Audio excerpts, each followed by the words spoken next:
नमस्कार मित्रों, क्या आप जानते हैं कि चैत्र नवरात्रि के इन 9 दिनों में गौ माता को एक छोटी सी चीज खिलाने से माता लक्ष्मी की कृपा आपके घर में बरस सकती है। शास्त्रों के अनुसार नवरात्रि में किया गया यह छोटा सा उपाय गरीबी, कर्ज और दुखों को दूर कर सकता है। लेकिन इस उपाय की सही विधि और सही समय जानना बहुत जरूरी है, इसलिए वीडियो को अंत तक जरूर देखें। वीडियो शुरू करने से पहले कमेंट में जय गौ माता जरूर लिखें और अगर आप धर्म और भक्ति से जुड़ी ऐसी ही जानकारी चाहते हैं तो चैनल को सब्सक्राइब जरूर करें। तो चलिए जानते हैं नवरात्रि में गौ माता से जुड़ा वह चमत्कारी उपाय। नमस्कार मित्रों, आपके पसंदीदा चैनल में आप सभी का स्वागत है। चैत्र नवरात्रि के किसी भी दिन गायों को चारा खिलाना एक विशेष और गुप्त कार्य है। इन 9 दिनों के दौरान आप प्रकाशमान होंगे, आपको माता लक्ष्मी और माता दुर्गा का आशीर्वाद प्राप्त होगा। सभी मनोकामनाएं सभी भक्तों तक पहुंचेंगी। गौ माता सभी देवी देवताओं में सर्वोच्च स्थान रखती हैं, क्योंकि कलयुग में केवल गौ माता की ही कृपा प्राप्त होती है। वो उस व्यक्ति की स्टार बन जाती है, उस व्यक्ति का भाग्य चमक उठता है, उस व्यक्ति के भाग्य से गरीबी हमेशा के लिए समाप्त हो जाती है। नवरात्रि में गौ माता की कृपा प्राप्त हो जाए तो कभी कोई समस्या नहीं होगी और सब कुछ ठीक हो जाएगा। सभी भक्तों को शुभकामनाएं जो इस वीडियो को बीच में छोड़ देंगे, क्योंकि नवरात्रि में गौ माता की कृपा प्राप्त हो जाए तो विश्वास कीजिए कि स्वामी भी यही कार्य करते हैं। और आप भी यह काम कीजिए और आप भी ये काम कीजिए। आपका भाग्य न बदले, आपके भाग्य के साथ आपका अभाव हमेशा के लिए दूर हो जाएगा। चैत्र नवरात्रि के दौरान यदि आप गौ माता को यह छोटी और विशेष गुप्त वस्तु खिलाते हैं तो आपके जन्म का अभाव दूर हो जाएगा। माता लक्ष्मी आप पर कृपा करेंगी।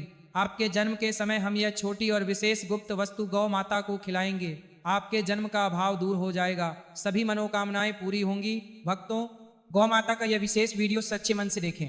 अगर आपके जीवन में बदलाव ना आए तो मुझे जरूर बताएं। भक्तों, आज हम आपको ऐसी ज्ञानवर्धक जानकारी देने जा रहे हैं, जय गौ माता लिखकर अवश्य बताएं। दोस्तों, मैं शपथ लेता हूं आपको जो भी उपाय बताया जाए उसे अपनाएं। चलिए जानते हैं। चैत्र नवरात्रि के दौरान गौ माता को गाय का चारा खिलाएं। इस छोटी सी बात से करोड़पति और अरबपति लोग आकर्षित हो जाएंगे। मुक्ति की सारी परेशानियां और आसानी, मृत्युदंड, पिता का दोष, सब कुछ तुरंत सामने आ जाएगा। पूरा साल तुम्ही के चक्कर में बीत जाएगा। दूसरे अमीर लोग कहेंगे कि वे तुम्हारा साथ देंगे। आपके शाही बैंक खाते में धन और संपत्ति में वृद्धि होगी। आपके घर में आमदनी होती रहेगी, वह कभी खर्च नहीं होगी और यह बढ़ता ही रहेगा। सारे दुख, पीड़ा, समस्याएं, कठिनाइयां दूर हो जाएंगी। पूरी तरह से सुख आपके चरणों में आकर बरसेगा। सभी सुख आपके चरणों को चूम लेंगे। यदि आप इस छोटी और विशेष वस्तु को गौमाता को खिलाएंगे तो आपके जीवन से तुरंत गरीबी दूर हो जाएगी। योग से आप राजा बन जाएंगे और 30 करोड़ देवी देवताओं को धारण करने वाली गौमाता की अपार कृपा मनुष्य में निवास करती है। मनुष्य के घर में अन्य धन, संपत्ति और वस्त्रों की कभी कमी नहीं होती। उसके अपार कुमारी कन्या करती में, करीब कर दी के साथ कुमारे काम करते में घर में अन्य धन संपत्ति का भंडार भरा रहता है। चैत्र नवरात्रि पर गाय से संबंधित इस उपाय को करने से व्यक्ति के जीवन से तुरंत गरीबी दूर हो जाती है। तो दोस्तों, गाय माता से संबंधित विशेष और महत्वपूर्ण उपाय क्या है? चैत्र नवरात्रि 2026 का प्रारंभ 19 मार्च 2026 गुरुवार से होगा और यह 3 मार्च 2026 शुक्रवार रामनवमी को समाप्त होगा। नवरात्रि के पहले दिन कलश घाट का विशेष महत्व है। 19 मार्च को इसके शुभ मुहूर्त सुबह लगभग 6:10 बजे से 8:35 बजे तक रहेंगे। इनमें से सबसे शुभ समय सुबह लगभग 6:61 बजे से 7:43 बजे तक रहेगा। शुभ मुहूर्त में दोपहर 12:05 बजे से 12:13 बजे तक घाट स्थापित किया जा सकता है। इन 9 दिनों में माता दुर्गा के 9 रूपों की पूजा की जाती है। दुर्गा उत्सव 8 मार्च 2026 को मनाया जाएगा और 27 मार्च 2026 को रामनवमी के साथ चैत्र नवरात्रि का समापन होगा। इस दौरान भक्त मां दुर्गा का आशीर्वाद प्राप्त करने के लिए व्रत, पूजा और कन्या पूजन करते हैं। नवरात्रि के दिन पवित्र नदी में स्नान करना आवश्यक है। इस दिन सभी भक्त जन्म दुर्गा का व्रत रखते हैं। इस दिन माता दुर्गा के 9 रूपों की पूजा की जाती है। माता लक्ष्मी की पूजा के साथ साथ माता गौ की भी पूजा की जाती है और वे निश्चित रूप से गौ माता का पोषण करते हैं, जिसके कारण मानव जीवन की दरिद्रता हमेशा के लिए नष्ट हो जाती है। मित्रों, विश्व भर के सभी पंडितों, ज्योतिषियों और सभी हिंदू भाइयों द्वारा जिस दिन का इंतजार किया जा रहा था वह दिन अब आ गया है। मित्रों, आपकी जानकारी के लिए बता दें कि हिंदू धर्म में चैत्र नवरात्रि बहुत धूमधाम से मनाई जाती है। इसमें सबसे पहले माता दुर्गा के 9 रूपों की पूजा की जाती है। माता तुलसी की भी पूजा की जाती है, देवी देवताओं की पूजा की जाती है, और जो भी भेंट की बात कर ली ने चैत्र नवरात्रि करने का हिंदू चढ़ाई जाती है, वह माता दुर्गा को अर्पित की जाती है और उनकी पूजा उनके रीति रिवाजों के अनुसार की जाती है। गौ माता की पूजा की जाती है, लेकिन इनमें सबसे महत्वपूर्ण चैत्र नवरात्रि मानी जाती है। वेदों और पुराणों में इसका स्पष्ट उल्लेख है। चैत्र नवरात्रि के 9 रूपों का आशीर्वाद प्राप्त करने का यह स्वर्णिम दिन है। इस दिन माता दुर्गा अत्यंत प्रसन्न होती हैं और अपने भक्तों पर दोनों हाथों से आशीर्वाद बरसाती हैं। दोस्तों, एक और यह मान्यता है कि चैत्र नवरात्रि के दिन उगने वाला सूर्य अन्य दिनों की तुलना में सबसे चमकीला होता है। इस दिन मां दुर्गा के 9 रूपों की पूजा की जाती है और सूर्य देव को सर्वोपरि माना जाता है। महिलाएं चैत्र नवरात्रि का व्रत रखती हैं। दोस्तों, अगर आपको नहीं पता तो कृपया मुझे बता दें। यदि किसी व्यक्ति की कुंडली में चंद्रमा की स्थिति अच्छी हो तो भाग्य हमेशा उसका साथ देता है। जो व्यक्ति किसी भी कार्य को शुरू करता है उसे उसमें सफलता मिलती है। इसीलिए हिंदू धर्म में चैत्र नवरात्रि को बहुत महत्व दिया जाता है। आपकी जानकारी के लिए बता दें कि चैत्र नवरात्रि के दिनों में 52 प्रकार के शुभ योग बनते हैं। कई वर्षों बाद सूर्य का प्रकाश पहले से कहीं अधिक चमकीला होगा, क्योंकि चैत्र माह में वर्ष का पहला सूर्य ग्रहण होने जा रहा है। 130 वर्षों में ऐसा शुभ संयोग देखने को मिलेगा। इसीलिए चैत्र नवरात्रि के इस दिन लक्ष्मी योग, ग्रह योग, नक्षत्र योग, अमृत योग, सिद्धि योग जैसे शुभ योग बन रहे हैं। चैत्र नवरात्रि के दौरान पूरे दिन उपवास रखना चाहिए। चैत्र नवरात्रि के दौरान मां दुर्गा का आशीर्वाद प्राप्त होता है। नवरात्रि के दिन ब्रह्म मुहूर्त में सोने के बाद उठना मना है। किसी भी पवित्र नदी में स्नान करना भी मना है। पूरे दिन उपवास रखना भी मना है। इसी प्रकार मित्रों, चैत्र नवरात्रि के दिन स्नान और व्रत का विशेष महत्व है। लेकिन इस दिन यदि आप ज्योतिष शास्त्र, तंत्र और गौ व्रत विधि का पालन करें तो इस विधि का पालन करने से आपको माता लक्ष्मी और असीमा का आशीर्वाद प्राप्त होने लगेगा और श्री हरि विष्णु की कृपा से नए ग्रह आपका साथ देने लगेंगे। आपके राहु और केतु की स्थिति में सुधार होगा, क्योंकि राहु और केतु का वशीकरण माता दुर्गा के हाथों में है। दूसरी ओर इस विधि का पालन करने के बाद आपके जीवन में धन का आगमन होगा। जो धन आपके जीवन में आएगा उससे विकास होगा, समृद्धि आएगी। आप अपने जीवन की सभी प्रकार की आर्थिक समस्याओं से मुक्ति प्राप्त करेंगे। दोस्तों, अगर माँ दुर्गा और माता लक्ष्मी किसी व्यक्ति पर कृपा करें तो दुनिया की कोई भी शक्ति उसे करोड़पति बनने से नहीं रोक सकती। अब आप सोच रहे होंगे कि इस तरह गाय को चारा खिलाकर और इस विधि से माँ दुर्गा और माता लक्ष्मी का आशीर्वाद प्राप्त किया जा सकता है। तो दोस्तों, आपने देखा ही होगा कि जब भी आपके घर में दिवाली, धनतेरस या नवरात्रि की पूजा होती है तो आपके परिवार के सदस्य गौ माता की पूजा अवश्य करते हैं और वे गौ माता को कुछ ना कुछ खिलाते हैं। अगर ज़्यादा नहीं तो कम से कम 2 पूरियां तो खिलाते ही हैं।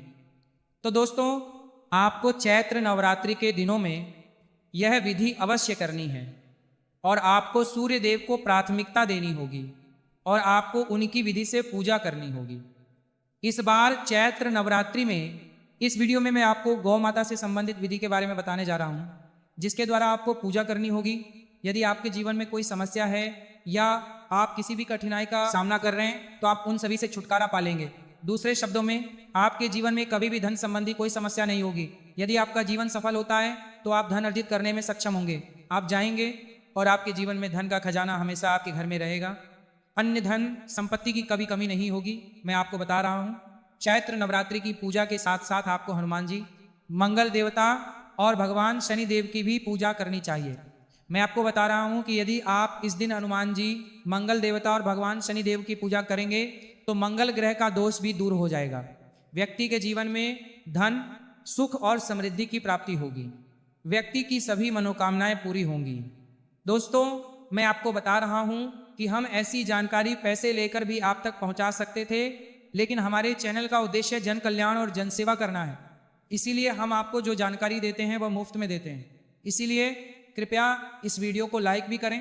दोस्तों, आपसे एक और निवेदन है कि आप कमेंट बॉक्स में अपनी राशि जरूर लिखें, ताकि चैत्र नवरात्रि के इन दिनों में हम आपकी राशि के अनुसार आपको कुछ उपयोगी उपाय बता सकें जिससे आपको लाभ हो।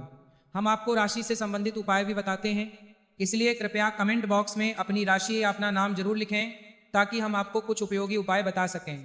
इसके साथ ही जय गौ माता जरूर लिखें। दोस्तों, इसके साथ ही चैत्र नवरात्रि का एक उपाय जरूर करना चाहिए। गौ माता का उपाय बताने से पहले मैं आपको एक उपाय बता दूं, इस तरह से उपाय करें। क्या करना है, सबसे पहले शाम को पीपल के पेड़ के नीचे आपको सरसों के 4 मुख्य दीपक और गेहूं के आटे का दीपक जलाना है। चारों मुख्य दीपकों में सबसे आगे वाला दीपक रखें और सरसों के तेल का दीपक जलाएं। गेहूं के आटे का दीपक बनाओ, उसमें मुख्य तेल डालो और दीपक को उसमें रखो। कलवे का लाल दीपक जलाओ, 4 दीपक लो और 4 दीपक बनाओ, यानी उसके 4 भाग बनाओ। हर भाग को जलाओ और बीच में 2 फूली हुई लौंग रखो।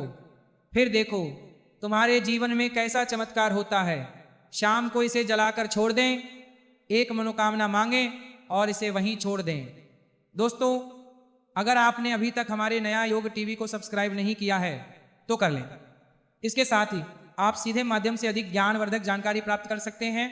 दोस्तों, गाय के इस उपाय के बारे में मैंने आपको बहुत ही कारगर उपाय बताया है। चैत्र नवरात्रि के दौरान आपको यह उपाय अवश्य करना चाहिए। मैंने आपको एक बहुत ही लाभदायक उपाय बताया है, इससे आपको बहुत लाभ मिलेगा यह उपाय। अब आइए गाय से जुड़े उपायों की बात करते हैं। आज का दिन उन उपायों को अपनाने का प्रतीक है जिनके द्वारा व्यक्ति को 7 पीढ़ियों तक धन की कमी नहीं होती। दुहक, पीड़ा, संकट, कष्ट सब दूर हो जाते हैं और व्यक्ति के चरणों में सुख आ जाता है। तो दोस्तों, चैत्र नवरात्रि के दिन आपको वेदों के अनुसार माँ दुर्गा की पूजा करनी चाहिए। इसके साथ ही आपको गाय की भी पूजा करनी चाहिए। चैत्र नवरात्रि की पूजा के लिए गाय के लिए जो भोजन तैयार किया गया है उसकी 2 पूरियां गाय को खिलानी चाहिए। उसे सूखी पूरी मत खिलाओ। पूरी के साथ गाय को मिठाई, सब्जी, हलवा जो भी बना हो खिलाना है।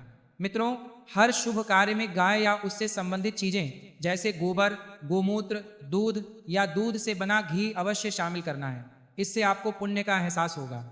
सनातन परंपरा के अनुसार जिस घर में गाय रखी जाती है उस घर से जुड़े सभी वास्तु मित्र नष्ट हो जाते हैं, क्योंकि पंचम यज्ञ के बिना कोई पूजा अर्चना या हवन सफल नहीं होता। दोस्तों, अगर मुमकिन हो तो महीने में एक बार परिवार के साथ गौशाला जाने का नियम बना लें और हो सके तो गायों को हरा चारा खिलाएं, जिससे वास्तु के सभी मित्रों को शांति मिले। दोस्तों, आपका पसंदीदा चैनल कभी किसी को गलत जानकारी नहीं देगा और इससे जुड़े पाप दूर हो जाएंगे। ग्रीष्म ऋतु में गौमाता को जल पिलाएं और शीत ऋतु में गुड़ खिलाएं। ध्यान रहे, चैत्र नवरात्रि के दिन गौमाता को गुड़ अवश्य खिलाना चाहिए। ग्रीष्म ऋतु में गौमाता को गोबर खिलाएं। कई शुभ और अशुभ संकेत होते हैं, जैसे कि गाय का दूध। सर्दियों में अगर गाय को खटखटाया जाए और सारा दूध गिर जाए तो ये अशुभ संकेत है। यदि कोई यात्रा पर जा रहा हो और गाय अपने बछड़े को दूध पिला रही हो और वह आपके सामने आ जाए तो निश्चित रूप से आपकी यात्रा सफल होगी। और जिसके लिए आप यात्रा पर गए हैं उसके लिए पूरी यात्रा के दौरान गाय की आवाज़ आना और रात में गाय का रंभाना भी शुभ होता है। मित्रों, साथ ही गाय के साथ ऐसा व्यवहार न करें चाहे आप भूल ही जाएं, अन्यथा आपको इसका परिणाम भुगतना पड़ेगा। जी हाँ दोस्तों, गाय को राष्ट्रीय पशु बनाया जा रहा है और कहा जा रहा है कि उसे स्वामित्व का अधिकार दिया जा रहा है। तो सवाल उठता है कि गाय संस्कृति का अहंकार ही अपने आप में एक अभिशाप है। उस समय लोग गायों के साथ कैसा दुर्व्यवहार करते थे।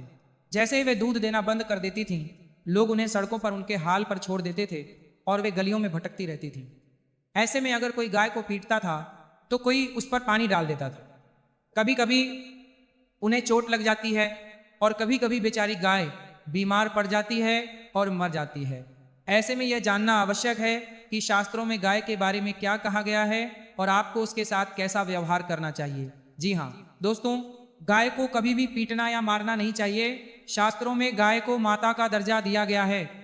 जो गाय को मारता है वह उस व्यक्ति के समान है जो उसकी माँ को पीटता है। जो गाय को मारता है वह उस व्यक्ति के समान है जो उसकी माँ को पीटता है। जो गाय को मारता है वह उसकी माँ को पीटता है। जो गाय को मारता है वह उस व्यक्ति के समान है जो माँ को पीटता है। जो गाय को मारता है वो उस व्यक्ति के समान है जो माँ को पीटता है। जो गाय को पीटता है वही ऐसा करता है। गाय को लाठी से पीटकर उठाना, उस पर पानी डालकर उठाना, मनुष्य पाप का भागीदार बनता है और अगले जन्म में उसे भटकना पड़ता है। इसके साथ ही शास्त्रों में यह भी कहा गया है कि जो गाय की सेवा करते हैं, उसे भोजन कराते हैं और उसका अच्छे से पालन पोषण करते हैं, वे भारत की सेवा करते हैं। ऐसा कहा जाता है तो जनमानस की सभी मनोकामनाएं पूरी होती हैं। मनुष्य को गाय के बछड़े का बचा हुआ दूध ही लेना चाहिए, परंतु कुछ लोग गाय को एक बार धोने के बाद बचे हुए दूध को भी बछड़े को पिला देते हैं। यह घोर पाप कहलाता है।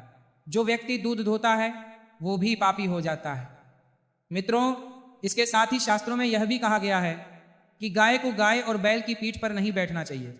उनकी पीठ पर बैठना बड़ा पाप माना जाता है। ऐसे लोगों को नरक में जाना ही होगा। केवल गाय से उत्पन्न होने वाली नदी ही गौवंश है, जिस पर स्वयं महादेव और महादेवी सवार होते हैं, क्योंकि नंदी ने स्वयं अपनी इच्छा से महादेव का सवार बनना स्वीकार किया था। इसके साथ ही शास्त्रों में गोदान को बहुत महत्व दिया गया है, लेकिन कभी भी बूढ़ी और बीमार गोदान नहीं करना चाहिए। कठोपनिषद में नचिकेता की कथा भी इसी संदर्भ में है कि जिस नचिकेता ने बूढ़ी गोदान करने पर आपत्ति जताई थी, वही गोदान दूध देता है, और जो गोदान अपने बछड़े सहित करता है उसे महान पुण्य प्राप्त होता है और स्वर्ग में स्थान मिलता है। दोस्तों, इसके साथ ही यदि सूर्य, चंद्रमा, मंगल या शुक्र राहु से उत्पन्न होते हैं तो ये पिता का दोष होता है। ये भी माना जाता है कि सूर्य का संबंध पिता से और मंगल का संबंध रक्त से होता है। यदि शनि राहु, केतु या दृष्टि से संबंधित हो और मंगल राहु या केतु से उत्पन्न हो तो ये पिता का दोष होता है, जीवन संघर्ष से बनता है। यदि यह पिता का दोष है तो नवरात्रि के दिन गाय को चारा खिलाना आदि पिता का दोष है। प्रत्येक शुभ कार्य में, चाहे वह गाय की माता हो या उससे संबंधित कोई भी चीज जैसे गोबर, मूत्र, दूध या घी अर्पित करने से आपको महान पुण्य प्राप्त होगा। सनातन परंपरा के अनुसार जिस घर में गाय रहती है उस घर से संबंधित सभी चीजें नष्ट हो जाती हैं। गाय का गोबर बृहस्पति का गुरु है, इसलिए जन्म कुंडली में यदि बृहस्पति अपनी निचली राशि में हो या अशुभ शिवलिंग की ओर जा रहा हो और गाय की माता सामने से आती हुई दिखाई दे तो गाय की माता को गाय को अपने दाहिनी ओर से जाने देना चाहिए। आपकी यात्रा निश्चित रूप से सफल होगी। साथ ही इस संकेत को भी जान लें, यदि आप यात्रा पर जा रहे हैं और आपको अपनी गाय सामने दिखाई देती है, या यदि आप किसी गाय को अपने बछड़े को दूध पिलाते हुए देखते हैं तो समझ लें कि वह यात्रा निश्चित रूप से आपके लिए सफल होगी। साथ ही जिस घर में गाय रहती है उस घर से जुड़ी सारी चीजें नष्ट हो जाती हैं। और तुम रोटी भी बनाओ, गाय के लिए हर दिन ताज़ी रोटी बनाओ। अगर आपने रोटी बनाई है तो उसे तुरंत गाय को खिलाने की कोशिश करें। अगर आप रोटी को रखकर अगले दिन गाय को खिलाएंगे तो वह बासी हो जाएगी। गाय को कभी भी बासी रोटी न खिलाएं। इस गाय में नकारात्मक ऊर्जा है और यह घर आपका बिल्कुल नहीं होगा। इसी वजह से घर में हमेशा देवता का प्रकोप रहेगा और आप जो भी काम करेंगे उसमें आपको हमेशा परेशानी होगी। इसलिए गाय को प्रतिदिन ताजी रोटी खिलाने का प्रयास करें। गाय को बासी रोटी मत खिलाओ, सड़ा हुआ खाना भी गाय को मत खिलाओ।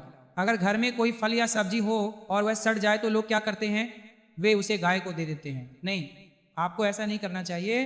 गाय को खिलाने से आपको सौभाग्य प्राप्त होता है। इसके अलावा आटे की 11 लोइयां बनाकर उन पर हल्दी लगाएं और फिर उन्हें गाय को खिलाएं।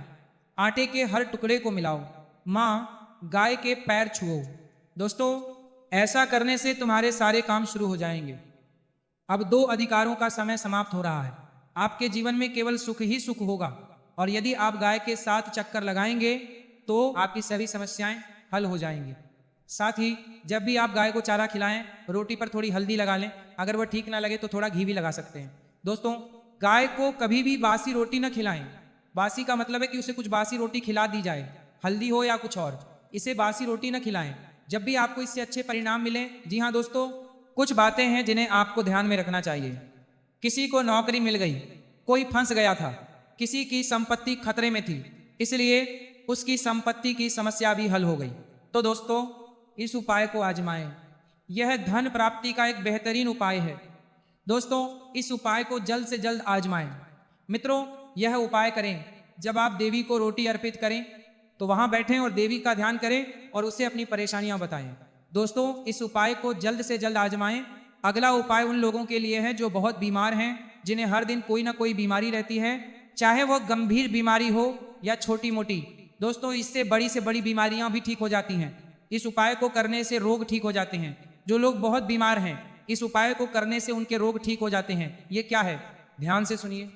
नवरात्रि के इन दिनों में अगर आपके किसी दोस्त को कोई बीमार कुत्ता दिखे तो उसे तुरंत अस्पताल ले जाएं। जी हाँ, पशु चिकित्सालय ले जाएं।